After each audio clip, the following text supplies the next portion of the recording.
Hi, everyone. Thank you for joining us for another webinar in our series here at Jasco. Today, we're going to be talking about understanding, optimizing, and analyzing thermal melts with Dr. Sherry Hemmingsen. Dr. Hemmingsen brings extensive experience in analytical chemistry and molecular spectroscopy, with 14 years in the academic arena and the last 20 years in the analytical instrument industry.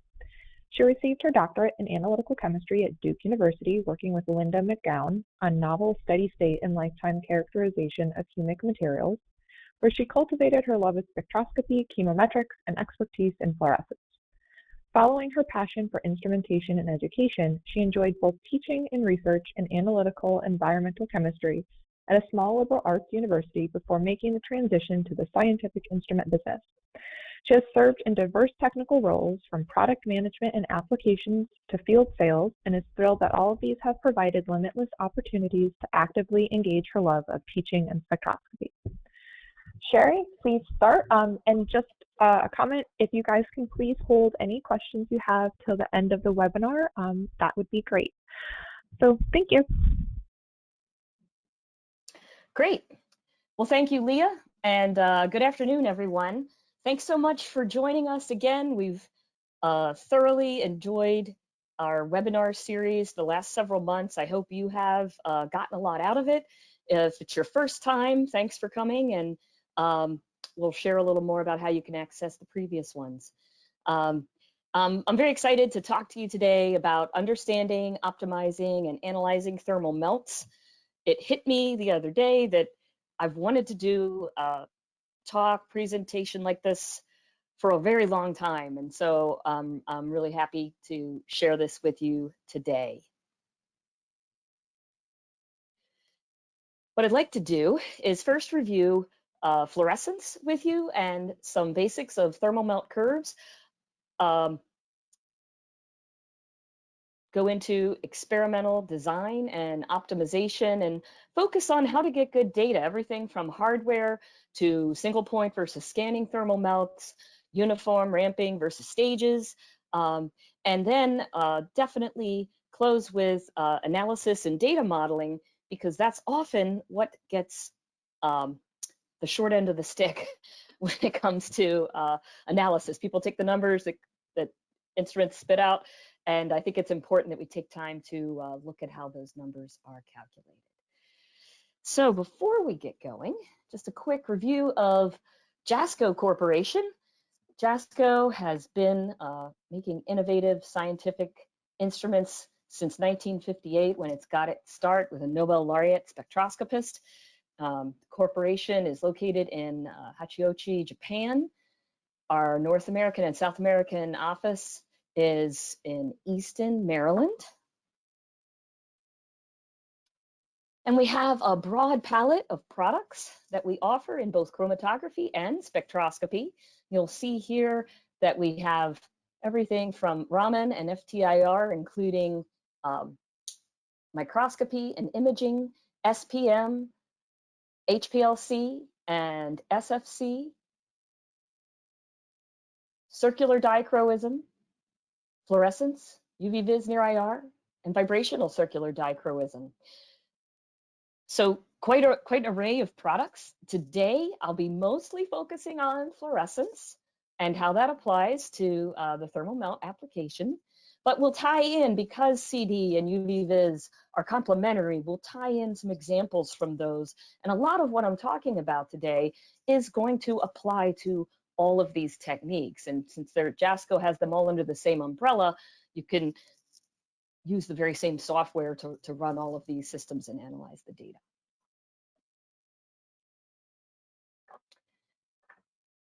Now, as I begin and talk about fluorescence, just a quick reminder that we have done a lot of fundamental webinars. So I'm going to do a very quick review today to highlight important fluorescence benefits. But I have a full webinar back from in April that you can access on the web, both the recording and the PowerPoint. And the same is going to be true for UV and CD for more details there. So keep that in mind as we go through. You can certainly follow up after this presentation. But fluorescence is the radiant transition of the lowest level of the excited state of a molecule to any level, sublevel in the ground state. So we send a photon in, right? And we relax back down to the first level of the excited state, and we have a whole bunch of choices because of the vibrational levels in the molecule to which we can relax back down to. So we tend to get very broad and featureless spectra.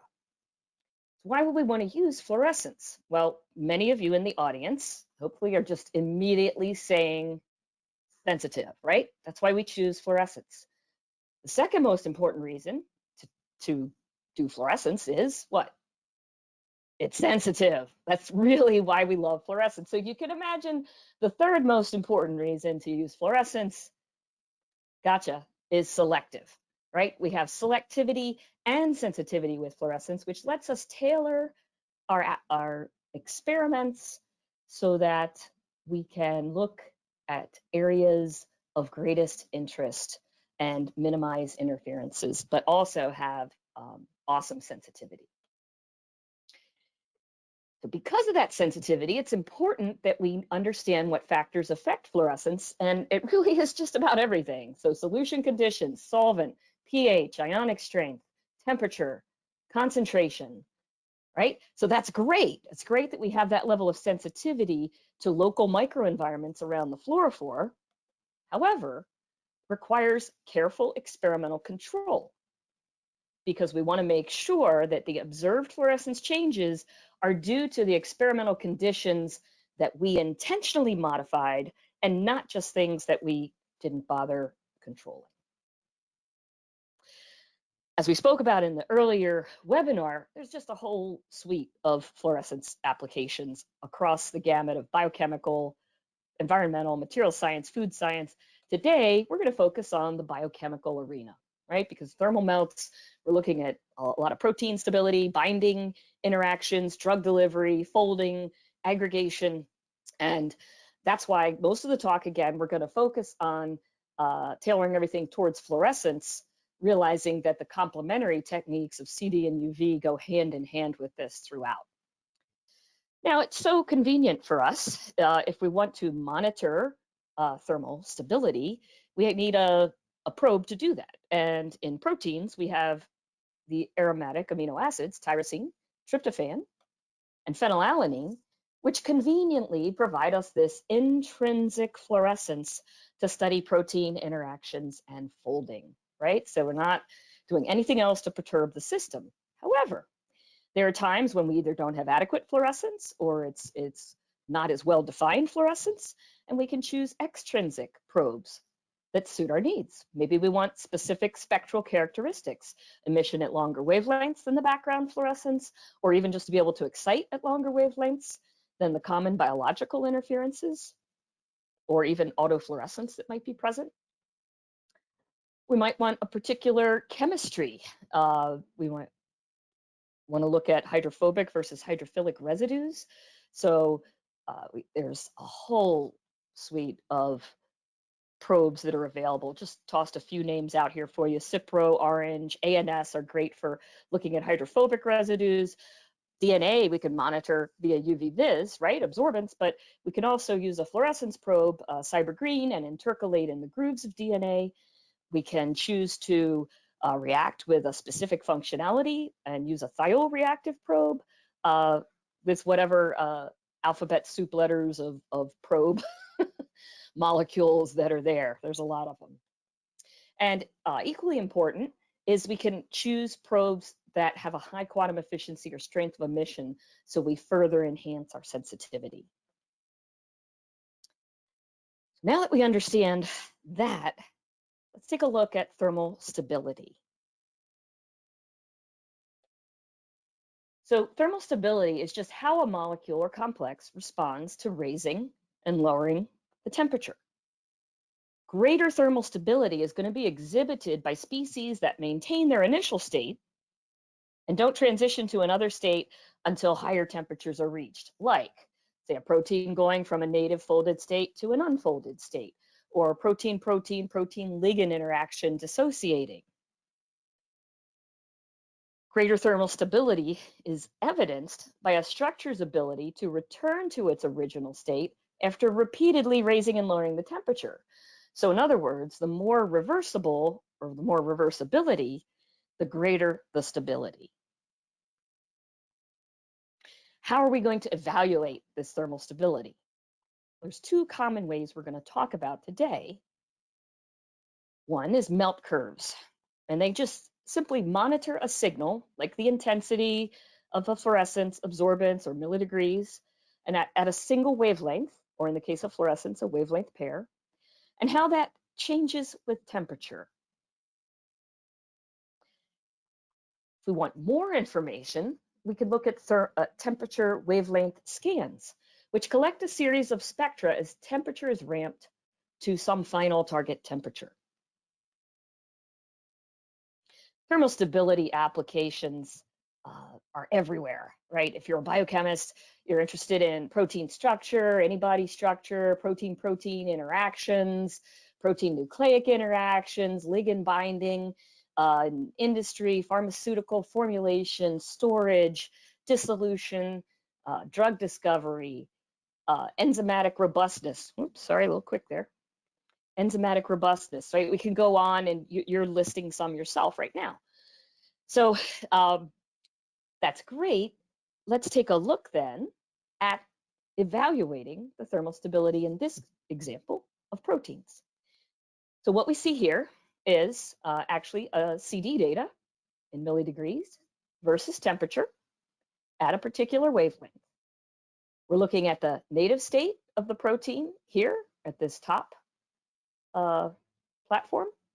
We have a transition, and at the end point here, we have the denatured state. So we can draw lines through the two flat portions of the curve, the initial and the final state. We can fit right along that transition, a nice straight line.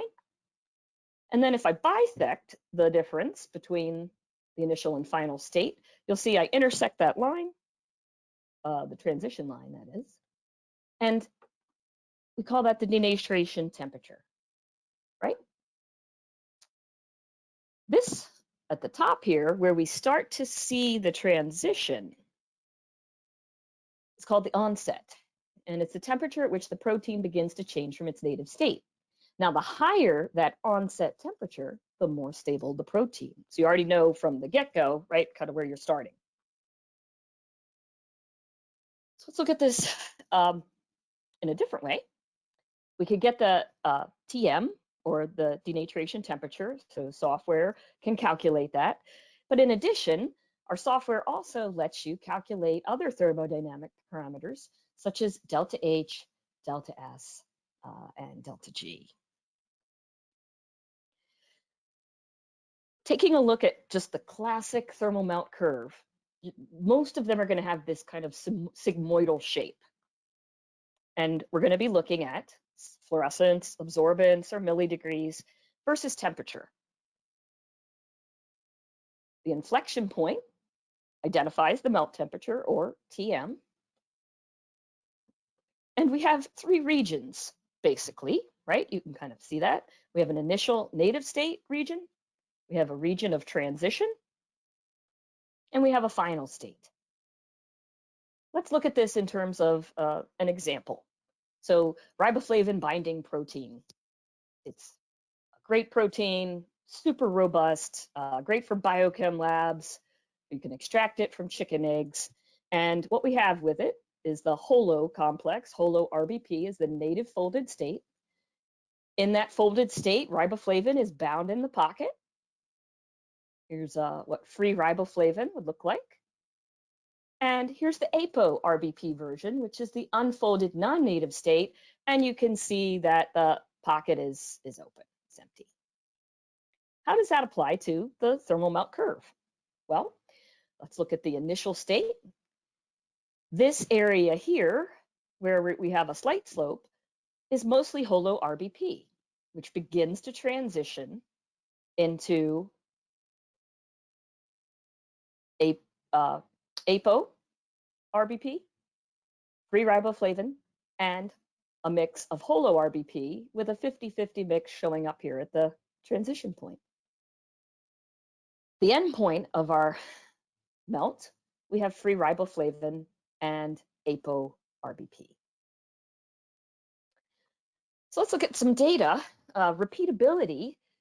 In this case, I have 3 thermal melt scans that were run from about 20 to 90 degrees, and the same sample, the exact same sample, not even just a different aliquot. The same sample was run day 1 twice, and then on another day, run again, and we have beautiful reproducibility, right? I mean, so clearly it folded up again, and this is a very robust, very reversible system. Not all systems are the same. So in this case, we're looking at CD data. And at the bottom here, we have the start of the thermal melt curve. And you can see again, it's not, they're all different shapes. This one's not exactly S-shaped, but this is our sigmoidal shaped curve going from 20 to 65. We could easily calculate a TM. However, when we do the reverse runs, you see these flat lines at the top, all right? It does not return to that initial state. And this is true of many systems. So it's more often than not, things are not reversible. And that's what the goal is, right? To try to make changes so that we get a greater robustness and reversibility.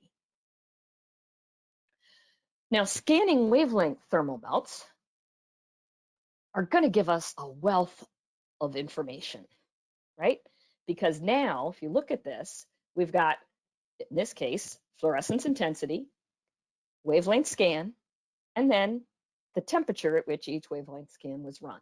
So we get this 3D matrix. This is for RBP. And basically, we get to capture a bigger picture of what's going on with the sample. We can monitor scatter contributions and aggregation, observe the presence of unexpected species. And to boot, we still can extract thermal melt curves at multiple wavelengths of interest. So it's a real bonus to be able to run scanning thermal melts. Now, with that said, this applies to not just fluorescence, but UV vis and CD thermal melts for all Jasco systems. Another way to look at the thermal scans is just to stack them like this. So I have fluorescence versus wavelength, and each scan is at a different temperature here from 25 to 90. Looking at apo-RBP, we're going to excite at 280, and we're looking at the wavelength scan from 270 to 600 with this data interval. Every 2 degrees, we're collecting a scan at that ramp rate of temperature change. So what do we see? Well, right away, hopefully those of you who've done protein fluorescence noticed this and said, hey, that's tryptophan. That's the at the excitation and emission wavelength of 280, 345. But we have some other things present, right? And so maybe those of you who are a little more savvy with fluorescence or spectroscopy realize that here we have some important bands that I always like to include in the scans. These are Rayleigh and Raman scatter. And again, I go into a lot more detail about how to manage these in the earlier fluorescence webinar application. But here, looking at this, you can see they're not interfering at all with the band of interest. And that's why I like to be able to see that and monitor its behavior. There's also this slight bump down here, which we'll talk about shortly. So now here is the holo RBP thermal scans under the same conditions. You can see there's a lot more going on, and we might understand a little bit more about that bump. So this is the tryptophan. This is the extrinsic riboflavin fluorescence. So if we excite at 280, gives an emission at 530 nanometers. So this tryptophan peak is actually decreasing, and we're seeing this peak here for the riboflavin increase as we go to higher temperatures. Still, we see the scatter. In fact, now what's nice, I can see that for one of the scans, there's definitely a different scatter parameter. So it's good to be able to monitor that. And here's the Raman not really contributing as well. So lots of information, but what do you do with that? How do you calculate a thermal melt, a TM from that? Well, what I've shown here is a 3D plot, and you can see we can pull slices out of these. So if I pull out a 345 nanometer wavelength emission slice, I'm looking at the tryptophan fluorescence thermal melt, but I can do the same with the riboflavin one at 530. Interestingly enough, it was a wonderful surprise to have a corroboration of the TMs, both being 62. But wonderful that we have all of this information, right? So how do we get the most from our scanning wavelength, thermal melt curves, whatever technique we're using? My recommendation is to start with these as a survey to determine the best wavelengths to monitor in the single point melt curves, right? I mean, also you get to see what else is going on, right? You can make sure you're understanding nothing strange is going on with the system. But once you determine the best wavelengths, you can, well, these are run faster, right? Because you're using less temperature resolution. So you can kind of go through and do a quick run. But once you know what wavelengths, you can extract the melt curves and then identify the temperature range of greatest change in fluorescence, CD, or UV signal. And that's powerful, right? Because I can quickly get this and quickly determine where that transition change is, and then build an efficient single point thermal melt that has, we'll talk about this more later, a multi-stage profile in which we really tailor the melt curve to optimize data collection in the range of greatest change.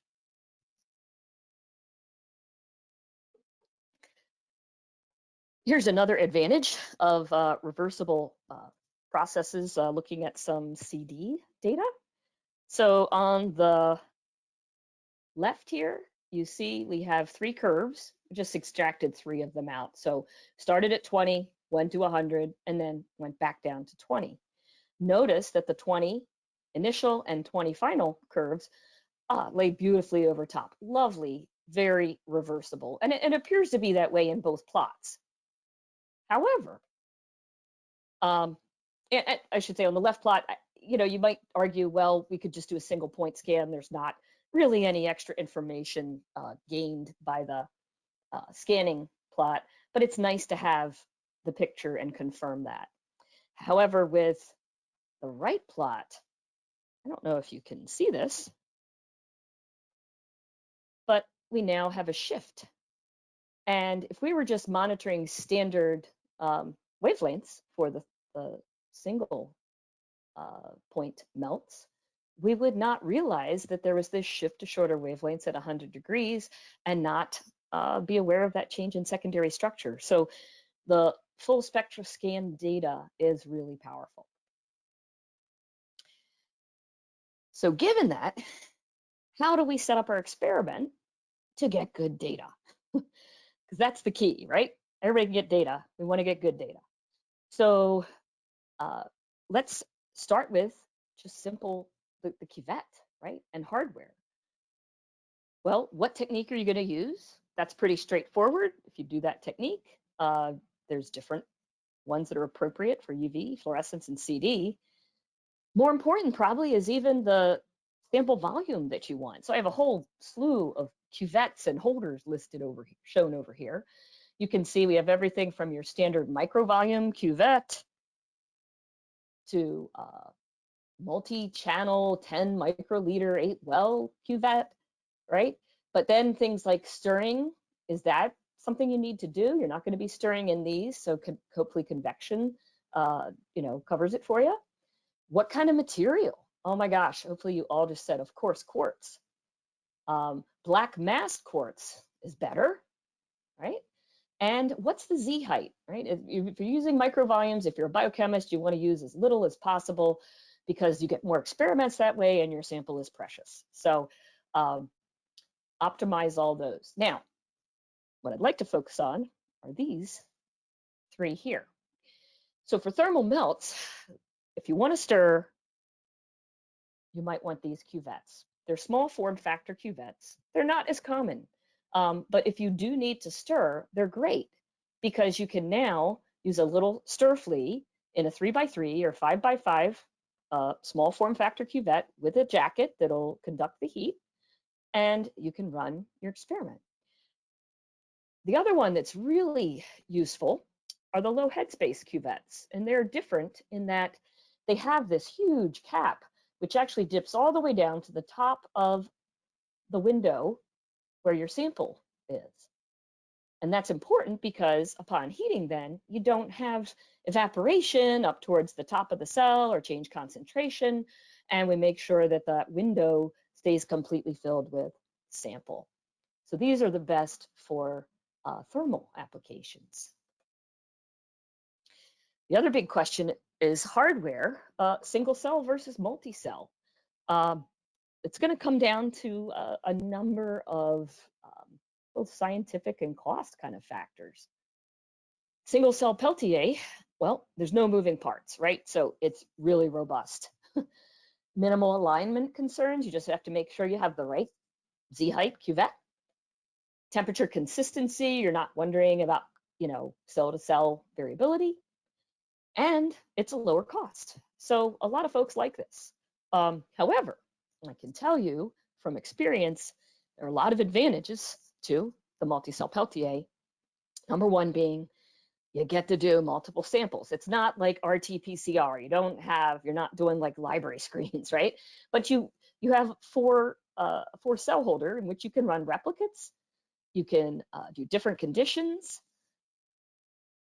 You can save time by setting it all up, walk it away, and doing other things. And what I like too is that you can sacrifice a cell position to monitor solution temperature in a cuvette with a temperature probe. So you don't have to worry that the probe is sticking down into the optical beam or contaminating your sample. It's a really great way to go, and that's what I recommend if you can. So how about setting up the parameters for the experiment? Again, I'm going to focus on fluorescence here, but most everything here will apply to the UV and CD spectroscopies, except for this part, right? So wavelengths, we have excitation emission wavelength pairs in fluorescence. In the single point, multi-point program, you can have up to 4, and that allows you to monitor several points of interest. You can monitor scatter and aggregation. And for UV and CD, you can even do up to 8 wavelengths. With, again, slightly different parameters, we're looking at just single wavelength. Spectral bandwidth is critical, right? That's needed to adjust sensitivity and discrimination if you're using multiple species. Response time, bonus with single point data, you can just increase the response time and have really nice low noise data. Sensitivity, the detector high voltage, right? Just as normal. This is all reviewed in the earlier presentation, but you're going to set it for the maximized sensitivity to the change in fluorescence. So what's important with thermal melts, right? Sometimes the fluorescence signal could start low and go high. Sometimes it'll start high and go low. If you're starting low, you got to figure out what it's going to be when it gets to that high temperature, high fluorescence value. And so you might run and do some practice runs initially to be able to optimize that setting. Now to the heart and soul of this, right? Setting the temperature profile. Well, start temperature, that's a good beginning. Important to keep in mind here though, if you are going to go down below about 15 degrees Celsius, it's critical to use dry air or nitrogen in the sample compartment because it prevents condensation on the cuvettes and optics. Setting the temperature profile. Well, this is it. These are the parameters that we care about. We want to be able to set the data interval. That's important. It's going to control the data density. So how often do I collect temperature data? What is the target temperature that I want to finish the run at? What is the ramp rate? Do I want to go fast and do a quick run? Do I want to go slow? And do I want to wait time at each temperature so that I'm confident it's equilibrated to that temperature and that the temperature of the block is the temperature of inside the cuvette. reverse run. So we have the flexibility. You can click that box, and it actually allows you to run this same profile that we set up here. It will finish at 90, and then if you set a hold time, it'll wait at that hold time, and then you can go and it'll run the exact profile backwards. So you can immediately test reversibility that way as well. Now, this is a conversation worth having, monitoring versus controlling temperature. So set how the temperature is controlled. There's a control sensor, and that control sensor drives the Peltier to the target temperature in the profile, okay?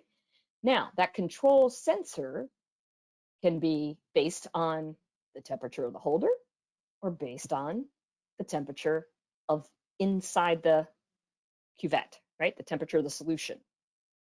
So it's important to decide which one of those. Obviously, the most accurate is going to be inside the cell. However, the other aspect here is monitor sensor, which is what is plotted, right? So the actual data that is included in your melt curve then is from this control.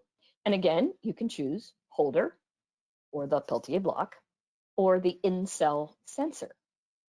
No doubt about it, right? If you've done any kind of higher temperature measurements, you know that that Peltier block will get to 80 degrees way before the temperature inside the solution inside that cuvette. So as much as possible, you should use the in-cell sensor to have the most accurate data. So let's look at some proof data on this. Here's a UV thermal melt example using a model similar to our current V730. A 6-cell position Peltier allowed us to do these replicates. Very simple 20 mg per mil solution of poly DADT, and the 8-channel microcuvette that has the 10 microliter wells, where 7 were used for samples and 1 was sacrificed to monitor temperature. Okay, so these are the conditions and these are the curves that were obtained in two different setups, right? One, we're monitoring the holder sensor, and the other, we're monitoring the internal cell sensor. Well, they look pretty darn similar, right? Let's look at the actual TM calculations. Okay, well, a quick glance down here, we can see we're right around 66.1 for the holder sensor. For the in-cell sensor, however, we're about 2.5 degrees lower. So both data sets, I mean, show up really reproducible if you look at the numbers, right? So great reproducibility, very low standard deviation in CV, but it's clear that the in-cell temperature sensor is going to give you the most accurate TMs.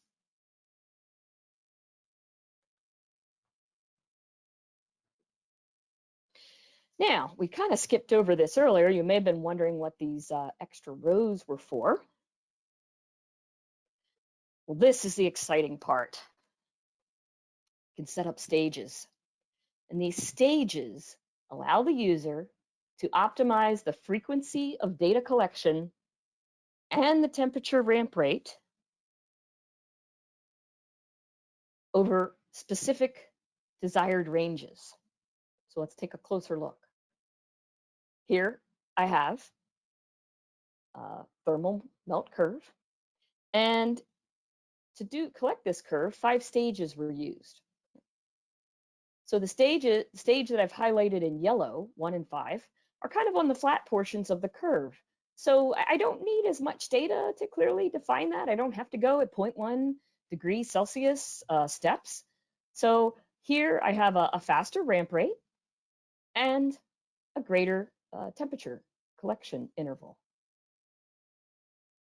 However, right, there's the area of interest, right, where we have the greatest change, where I want to really have a lot of data, great data density, I like to say, so that we can accurately define and calculate the TM. So here we've dropped down to 0.1 degrees, steps and a slower ramp rate. And you could go slower, but honestly, once you're going at 0.1 degree steps, you don't need to. Now, these other two regions are kind of up to the user. I personally find it helpful to maybe put these somewhere in between because I'll show you in data analysis, it helps to maybe more clearly define this slope, and having a little more data there is useful. So we have efficiency of collection time because now we're not collecting the whole melt at 0.1 intervals. So we can go fast where we need to go fast, and we can go slow where we need to go slow. We get accurate calculation of our TM and preservation of sample integrity because now we've decreased the collection time and minimized the heat exposure of our sample.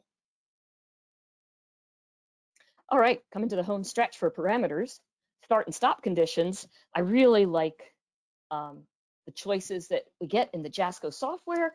We can control, you get to choose how to get to temperature. So you can say, hey, keep it within, in this case, 0.1 degree for so much time. You can say, no, I'd rather cross the target temperature X times to be sure that I'm hovering at the right temperature and I'm not just passing it by.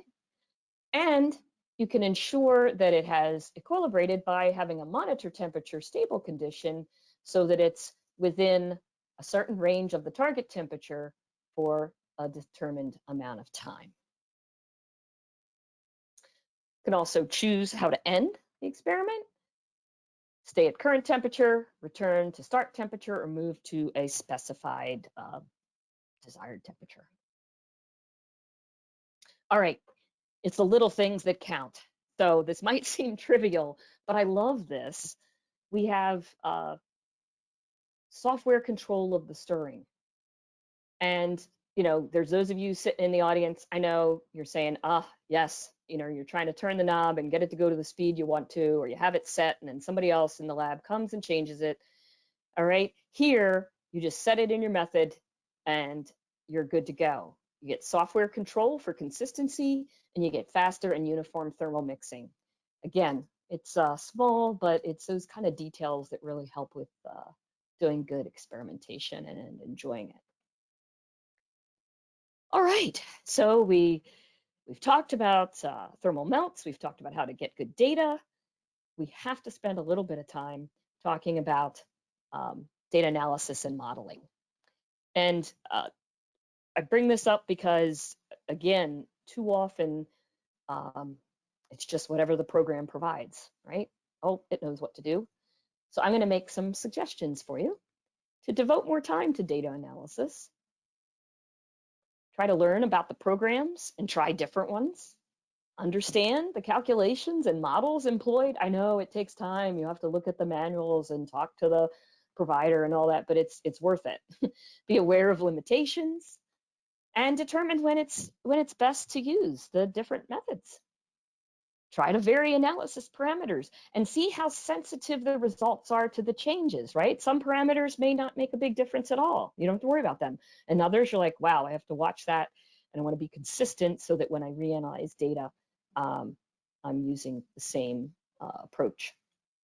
And then finally, analyze replicate data, right? Like analyze the very same data in different ways and then analyze replicate data.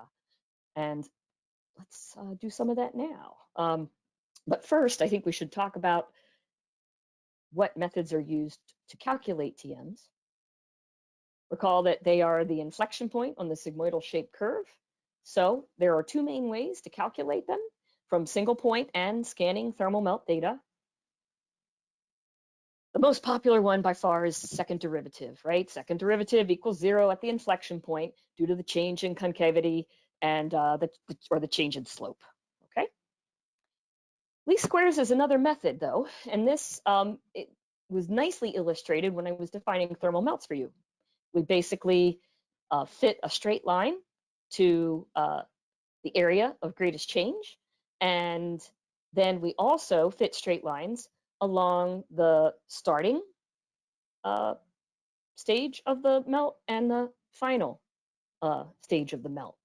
And we're able to use a line then that bisects between those two start and final. It bisects that greatest change and calculate the melt temperature.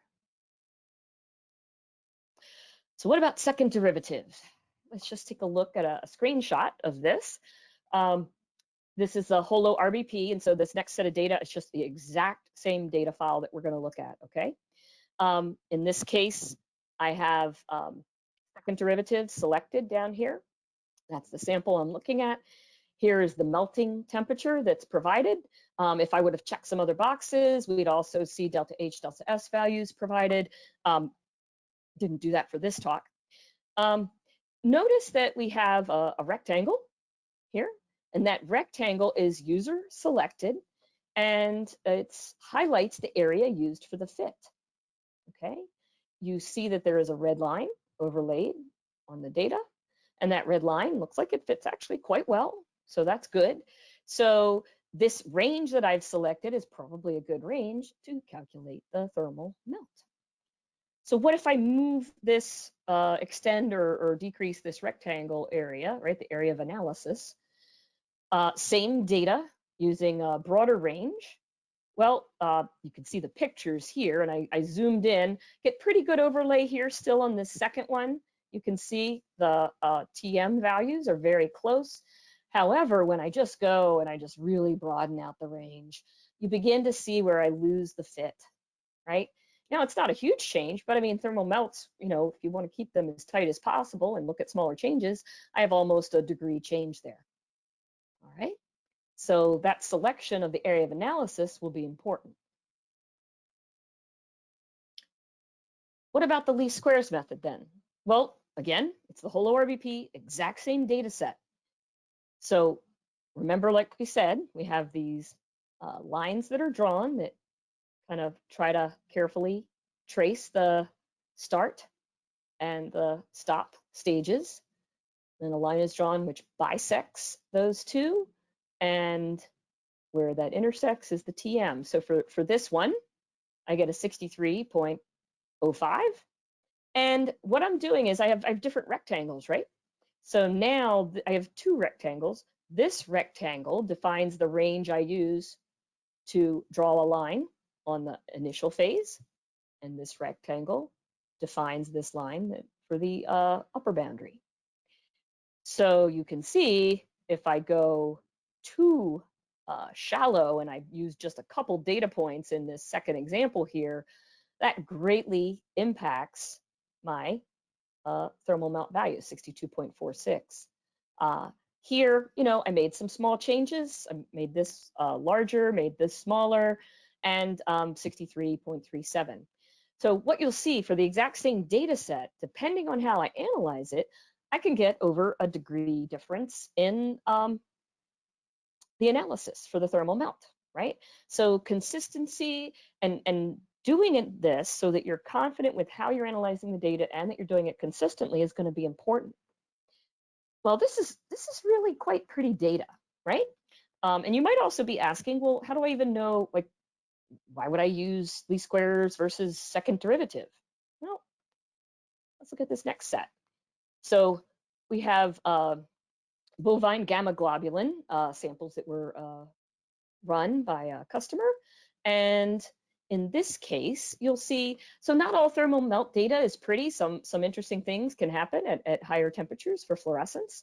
So in looking at this right away, like to myself, I say, wow, I probably don't want to fit a line to this or to this, right? So the least squares method is probably not the best way to go for that.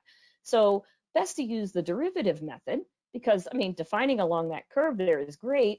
And actually, I can get very, oh, sorry, that's a typo. That's supposed to be 69.45, 69.58 and 69.45. Very, very reproducible data for two different samples here, not the same data set, two different data sets. So in summary, I'd like to just give you a few take-home messages. Thermal melt studies can provide valuable stability data to better understand protein folding, binding events, nucleic acids, a whole wealth of applications and assist in identification of molecular candidates with desired properties, right? You make a change, does that change give me the property I want? Which one of these is the best? You can use single point and scanning wavelength thermal melt data together in combination to construct a more complete view of changing chemistry and structure. And combine multiple techniques like fluorescence, UV-Vis, CD to get additional supporting information. It's always nice when more than one technique supports or fills in information on a complex system. And then these last ones are real important, right? Set collection parameters carefully. In particular, don't make assumptions, right? Don't make assumption that the temperature being recorded is the temperature inside the cell.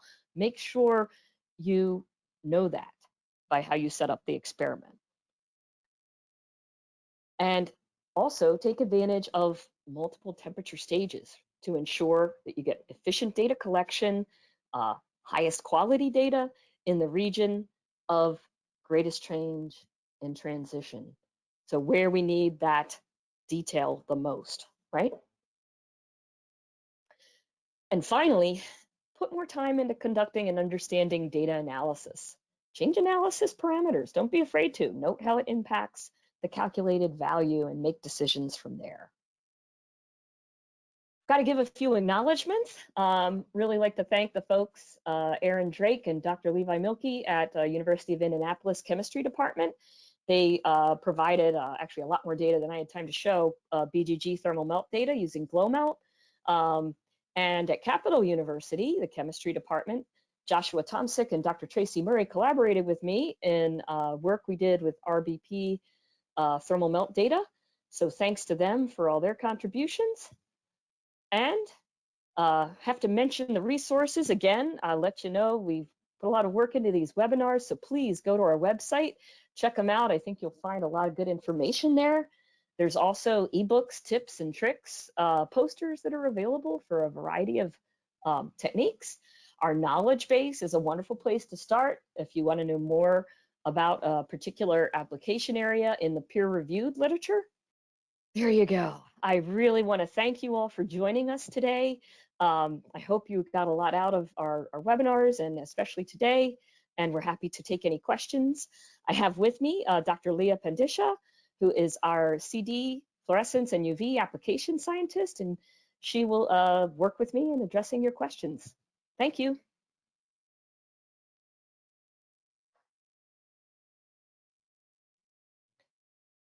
It'll just be a second as we pull up the questions.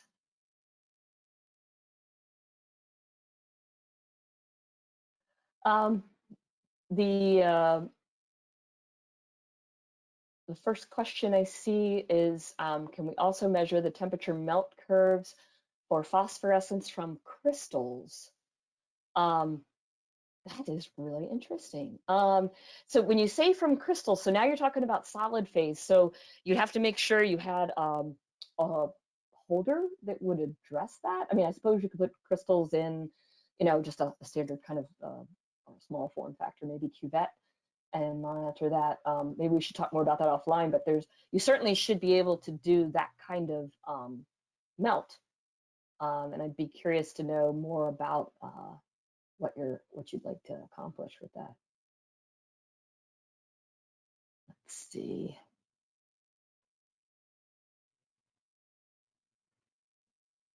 There we go.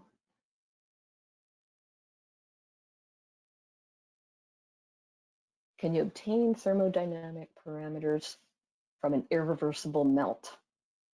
Well, I think Leah will quickly address that one. No. But Leah, do you have more to add to that? That's definitely more up your alley.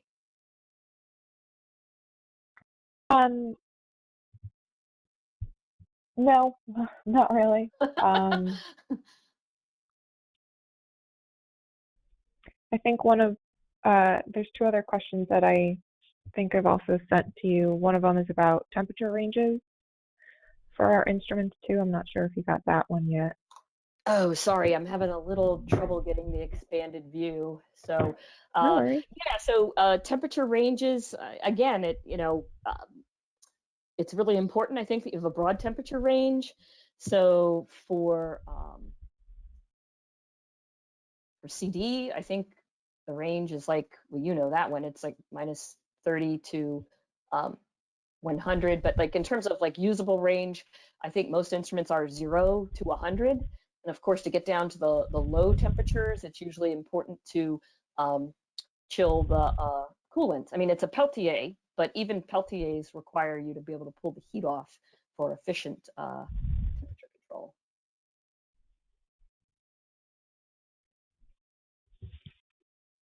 I see one here. It says, do all cuvettes have internal temperature readings? That's a really good question. So you can do that. You have that flexibility. So like for that 6-cell Peltier where I showed data, and for the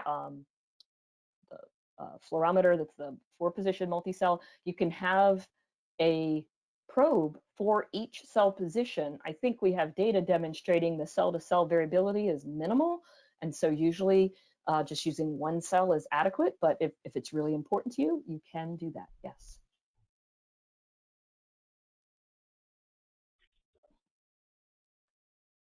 Let's see. Lee, I might need your help here. I'm still trying to get that question released. Sure. Another question we have is how to select the gradient and interval for the melt. Oh, that's a really good question. Yeah. So let's see, maybe if let me just go back a second to that slide.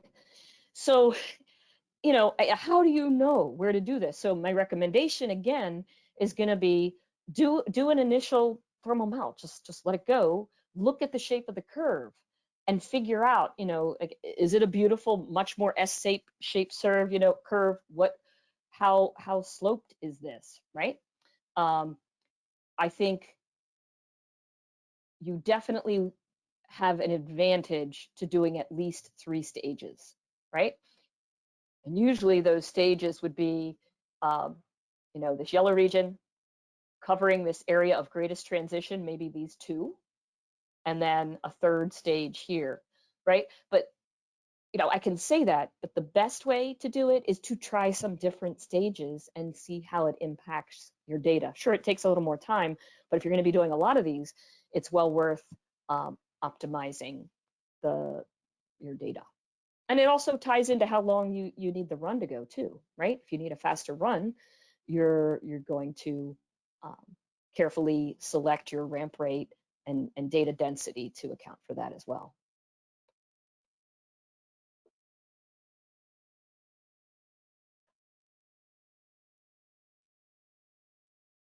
Okay, let's see, do we have other ones? Is there an example protein that can be used to practice on? Good question. And yes, well, I mean, there's several. So the folks at University of Indianapolis used BGG, bovine gamma globulin, just like to play with and get comfortable with doing thermal melts.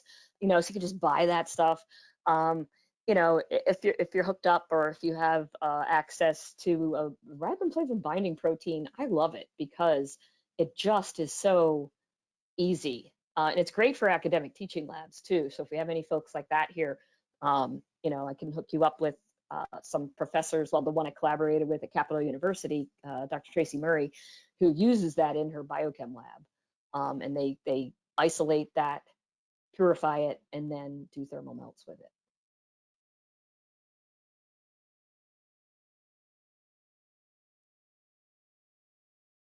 Let's see.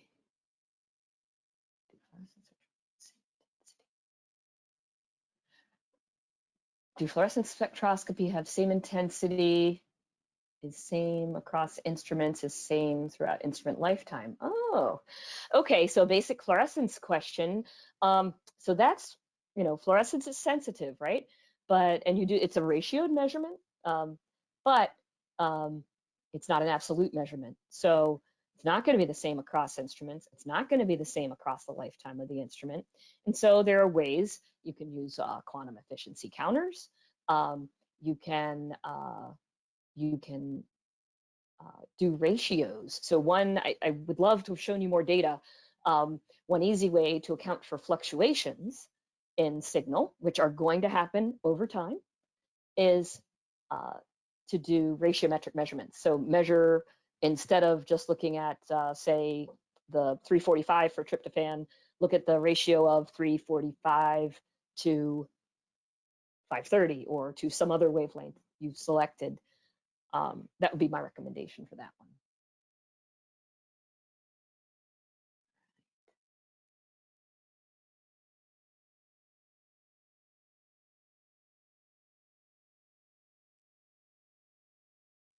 So that's the same question. Sorry, I'm scanning through here. I think there's another one I haven't gotten to.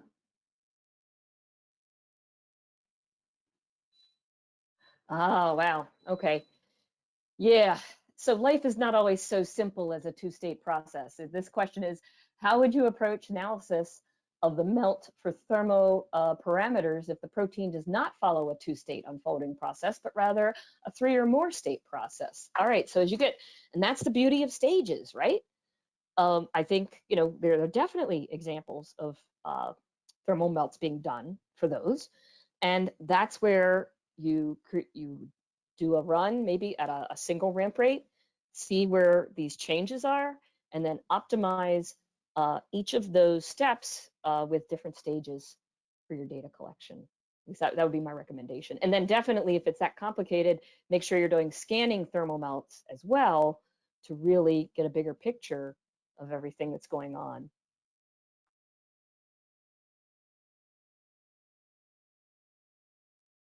Let's see, Leah, do you see? Oh, here's another one.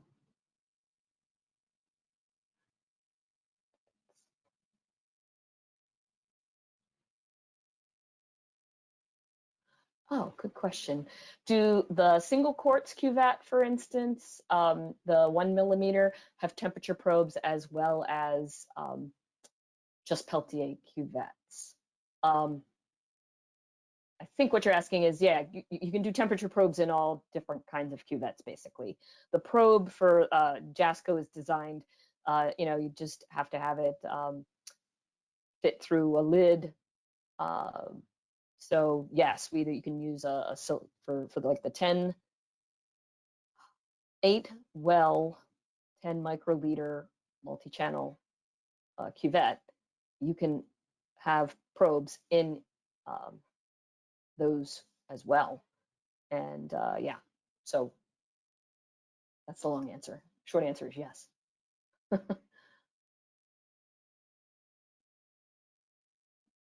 Sherry, I just wanted to clarify something about that kind of went off of the two-state unfolding processes and irreversible and reversible models. Oh, please do. Because I don't think we emphasized that. But you can obviously get thermodynamic parameters for irreversible processes. It's just not with our current software. So it would have to be something where you exported the thermal melts that you acquired.